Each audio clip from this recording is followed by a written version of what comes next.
இன்னைக்கு காலைல என் சொன்ன ஒரு சுவாரஸ்யமான ஒரு காலுங்க. ஓகே, பீச் ஸ்டேஷன்ல இருந்து என்னை விசாரணைக்கு வந்து அழைச்சிருக்கிறாங்க. நீங்க நினைக்கிற மாதிரி இந்த கிட்னி அவதூறுலாம் சந்தோஷப்படாதீங்க.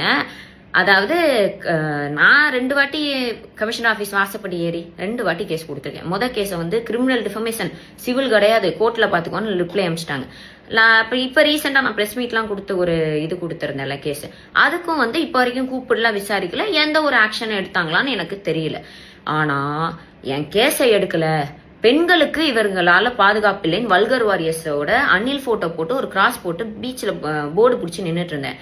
ஓட் ஃபார் டிஎம்கேன்னு இன்னொரு சைடு போர்டு பிடிச்சி நின்றுட்டு இருந்தேன். அதுக்காக கேஸ் போட்டிருக்கிறாங்க என் மேல. அன்னைக்கு நான் லெட்டர்லாம் எழுதி கொடுத்துட்டு ஓகேம்மா வீட்டுக்கு போங்க அப்படின்னு சொல்லி அனுப்பிச்சிட்டாங்க. ஆனா இன்னைக்கு கால் பண்ணி அது வந்து கேஸ் போட்டிருக்கோம் அப்படின்னு சொல்லியிருக்காங்க. 4 மணிக்கு விசாரணைக்கு வர சொல்லியிருக்காங்க. விசாரணைக்கு போக போறேன்.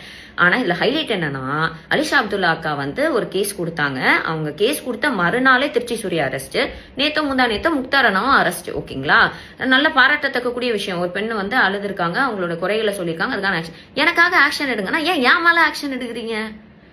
அண்ட் இன்னைக்கு வேற வெள்ளிக்கிழமை வேற, சாட்டர்டே சண்டே கோர்ட் வேற இல்ல. ஸோ 4 மணிக்கு வந்து விசாரணைக்கு போறேன்.